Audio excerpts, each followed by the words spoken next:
Friends, எல்லாருக்கும் வணக்கம். இன்றைக்கி நீங்கள் பார்க்க போகிறது வந்து நம்ம குழம்பு செய்யாத நேரத்தில் ஒரு அவசரத்தில் செஞ்சிடலாம், உடனே சாப்பிடணும் அப்படின்னு நினைப்பீங்க. அதுக்கு இது சிம்பிளாக நோ ஆயிலுங்க. இதில் ஆயில் எண்ணெய் ஊற்ற போகிறதில்ல, நம்ம அடுப்பில் வச்சு சமைக்கவும் போகிறதில்ல.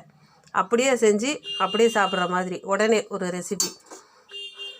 இதுக்கு பேர் வந்து திருநெல்வேலியில் சொல்லுவாங்க, இதுக்கு பேர் புளி தண்ணின்னு. இப்போ நீங்கள் பார்க்குறது வந்து புளி தண்ணி. இதில் வந்து நான் வெறும் புளி தாங்க, வேறு எதுவும் போடலை. புளியை கரைச்சி வச்சுருக்கேன். இதில் வந்து நம்ம இப்போ என்ன பண்ண போனால் ஒரு பெரிய வெங்காயமும் 2 பச்சை மிளகாய். இப்போது நம்ம இதை வந்து இதில் சேர்க்க போகிறோம். அப்படியே தாங்க போடணும், எண்ணெயிலலாம் வதக்கக்கூடாது.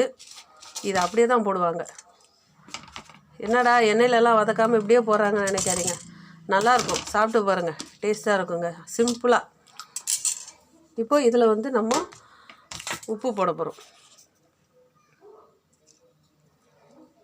தேவையான அளவுக்கு உப்பு, அவ்வளோதாங்க, இவ்வளோதான். நீங்கள் நினைப்பீங்க,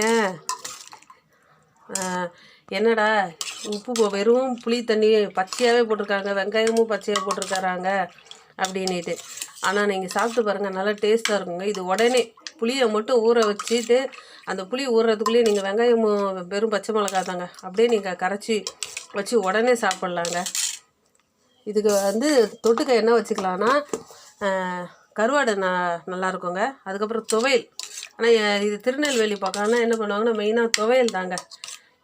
இது சுடு சாதத்தோடு வச்சு ஊற்றி சாப்பிட்டு பாருங்கள், செம்ம டேஸ்ட்டாக இருக்குங்க.